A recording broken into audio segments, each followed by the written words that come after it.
세상을 이길 수 있는 힘은 하나밖에 없습니다. 믿음이죠. 세상을 이길 수 있는 힘은 오직 믿음 하나인데 하나님께서 붙잡아 주시는 믿음만이 세상을 이길 수 있습니다. 결국은 우리가 마지막 때에 불의 심판이 있을 때에 어떤 사람이 이길 수 있느냐? 하나님께서 붙들어 주시는 사람만 이길 수 있습니다. 우리가 하나님을 붙잡는 것이 아니라 하나님이 우리를 붙잡아 주십니다. 다른 어떤 행위나 어떤 일을 많이 해서 하나님이 우리를 붙잡아 주시는 것이 아니라 예수님을 믿는 그 믿음 하나 보시고 하나님이 우리를 붙잡아 주실 때에 마지막 때에 불의 심판을 우리가 이길 수 있고 견뎌주시는 겁니다. 예수님께서 말씀하셨습니다. 내가 세상을 이겼다고 말씀하십니다. 세상을 이기신 분은 예수님밖에 없습니다.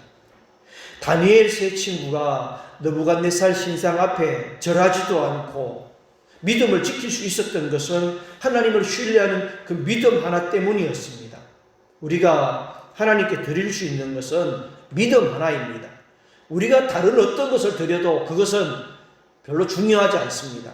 믿음을 드려야 됩니다. 믿음. 하나님을 향한 변질되지 않는 믿음. 깨끗한 믿음. 하나님을 전적으로 신뢰하는 믿음. 우리가 하나님께 드릴 수 있는 것은 믿음 하나밖에 없다는 것을 기억해야 됩니다. 하나님께서 우리의 그 하나 된 믿음, 그 믿음 하나를 보시고 우리를 자녀를 삼아주시고 우리를 구원해 주시고 믿음 하나 보시는 겁니다. 이 세 친구의 믿음을 한번 보십시오.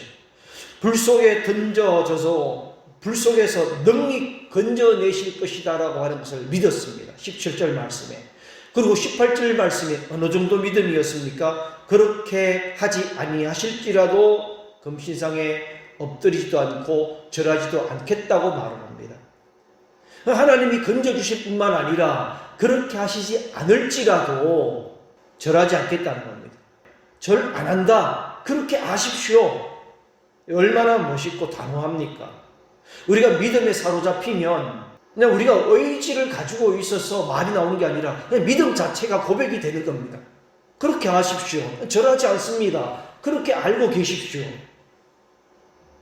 이것이 하나님의 주권을 믿는 믿음이에요. 하나님의 주권을 믿는 믿음은 이렇게 단호합니다. 3장에서 특징 중에 하나가 뭐냐면 금신상을 세웠죠. 그리고 낙성신을 하는데 뭐가 있었느냐 하면 음악이 있었습니다. 나팔부터 시작해서 모든 악기 소리가 들리면 불면 15절 말씀에도 나팔, 피리 모든 악기가 들리면 이라고 나옵니다. 이 찬양은 하나님만 받으시는데 사탄이 출현할 때에도 음악이 나옵니다. 음악 소리가 웅장하고 찬양의 소리가 나오는데 영적으로 깨어있는 사람은 이 음악 소리를 구분해야 됩니다. 큰 소리로 사탄을 찬양하는 소리가 있었다는 겁니다. 요한계시록뿐만 아니라 구약의 계시록은 다니엘서가 구약의 계시록인데 사탄의 찬양 소리가 있다는 거예요. 오늘날 점점 이 소리 시대인데 우리가 소리 시대에 소리를 구별할 수 있어야 돼요. 나팔 소리, 음악 소리들, 인간의 소리들. 그래서 사람은 소리의 영향을 받습니다. 음악이라고 하는 것은 사람의 마음을 움직이게 되어져 있는데 이 소리를 구분해야 됩니다. 하나님의 음악 소리는 그 마음이 하나님을 경배하는 쪽으로 가게 됩니다.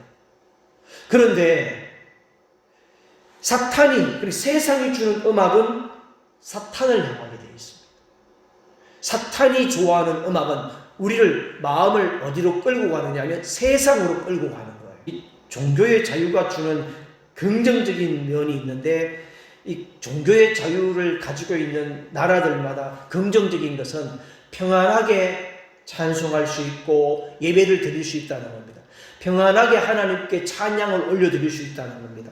반대로 세상이 끝나는 때에는 이 종교의 자유를 허락하지 않습니다. 다른 말로 말하면 종교의 자유가 없게 되면 하나님을 향한 찬양의 소리를 마음대로 낼 수가 없다는 겁니다. 하나님을 찬양을 하지만 그 찬양의 자유가 없어요. 그래서 하나님을 찬양하는데 지금은 공개적으로 찬양을 합니다. 그러나 마지막 때가 되면은 종교의 자유가 박탈되므로 하나님을 자유롭게 찬양할 수 없습니다. 사탄을 찬양하라는 거예요. 세상 정부, 세상 정권, 세상 왕을 찬양할 수밖에 없게 만듭니다. 짐승을 찬양하게 만듭니다. 그러나 예수님 말씀에 두 주인을 섬길 수 없다고 말씀을 하셨습니다. 이스라엘이 망하게 되는 이유는 뭐냐면 두 주인을 섬기는 거죠. 우상 숭배였습니다. 세상의 끝이 가까워 오면은 종교의 자유가 없어요. 또 다른 부분에 있어서 종교다원주의가 장악을 해서 우리의 구원은, 우리가 구원받는 그 구원의 진리를 헷갈리게 만들어서 하나님만 구원 주시는 것이 아니다, 예수님만 구원 주시는 것이 아니다 헷갈리게 해서 사탄을 숭배하게 하고 우상을 숭배하게 합니다. 세상 정권을, 세상의 정부를 따르게 하고 젠더, 종교, 과학 통합적으로 나타나는데, 이것들이 적그리스도의 출현으로 하나가 되면서 강조하면서 종말, 즉 하나님의 때를 맞이하는 겁니다. 하나님의 심판의 때가 오는데, 지금은 보면 그런 형상들이 나타나고 있잖아요. 곳곳에서 그런 형상들과 모양들이 나타나는데, 아직까지 우리에게 기회가 있는 것은 종교의 자유가 있다는 거예요. 종교의 자유가 있는 것 같지만 점점 더 인간 중심, 세상 정부향, 세상의 법에 따라갈 수밖에 없게 됩니다. 세상 정부 안에는 황금 만능이 우선이고 물질주의, 시장 경제의 우선순위에 두고 있습니다.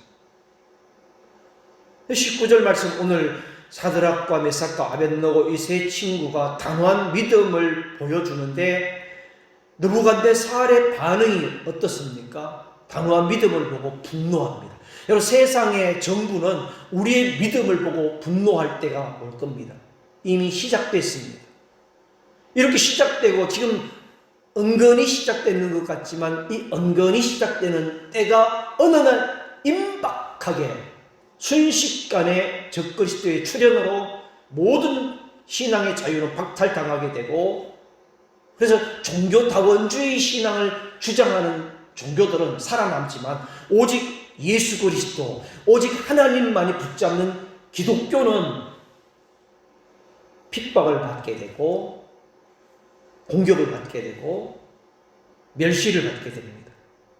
종교다원주의는 사람들로부터 찬양을 받습니다. 불교, 가톨릭 다 종교주의자들이죠. 그러나 기독교, 오직 예수밖에 말하지 않는 기독교는, 그래서 이미 교회 안에도, 우리 기독교 안에도 많은 목회자들 중에 종교다원주의 신앙을 가지고 있는 목회자들이 있어요. 그리고 동성애를 찬성하고 이런 목회자들이 많이 있습니다. 지금 느부갓네살이 분노하면서, 분노가 가득해서 그 풀무불을 7배나 더 강하게 뜨겁게 하라고 명령을 합니다. 그런데 이 느부갓네살의 모습을 보십시오. 세 사람을 향해서 얼굴빛을 바꾸었어요. 얼굴빛을 바꿨다 이래 나옵니다. 이게 무슨 뜻이냐면 적그리스도가 본색을 드러낸 거예요. 아까 말씀드렸죠. 다니엘서는 구약의 계시록인데, 지금 세상의 정부의 권력자가 자유를 주다가 얼굴빛이 바뀌어버리는 거예요. 본색이 드러났는데 적그리스도가 출현할 때 본색이 드러나는 겁니다. 7배나 뜨겁게 했다는 것은 이제 대환란을 이야기합니다. 대환란이 온다는 겁니다. 그 환란이 어느 정도냐? 하나님의 사람뿐만 아니라 22절 말씀에 하나님의 사람을 붙잡았던 사람들도 태워 죽입니다. 그런데 23절 말씀에 세 친구가 불 속에 떨어졌지만은, 그때에 24절 말씀에 느부갓네살이 놀라서 급히 일어났는데, 그 이유가 뭐냐면은 25절 말씀, 깜짝 놀라서 보니까 불 가운데서 세 사람이 던져졌는데 네 사람이 결박되지 않은 상태에 불 가운데서 상하지도 않고 넷째 모양이 있었는데 신들의 아들과 같다고 말하고 있죠. 불 가운데서 세 친구가 하나님의 아들 같은 자와 함께 걷고 있는 것을 보고 깜짝 놀랐던 겁니다. 무슨 말씀이냐? 불 가운데 시험을 받는다 할지라도 하나님의 사람들은 전혀 상하지 않고 하나님의 아들 예수 그리스도와 함께 그 시련과 불 가운데 있는 이 불과 같은 이 환난의 시대가 와도 그리스도인들은 하나님의 아들과 함께 전혀 상함없이 거닐게 된다는 거예요. 종말이 임박하게 되면은 예수님은 믿는 그 믿음을 지키는 그 믿음의 사람들을 그 믿음을 지킬 때에 마지막 때가 되면 시기를 받게 되고 고소를 당하게 되고 결박을 당하게 되고 불 가운데 던져질 수 있다는 겁니다. 자, 불 가운데 던져지지만 하지만 그 불이 무서워 보이는데 우리를 태우지 못합니다. 우리를 해하지 못할 것입니다. 세상의 불은 우리 믿음을 태울 수가 없다는 겁니다.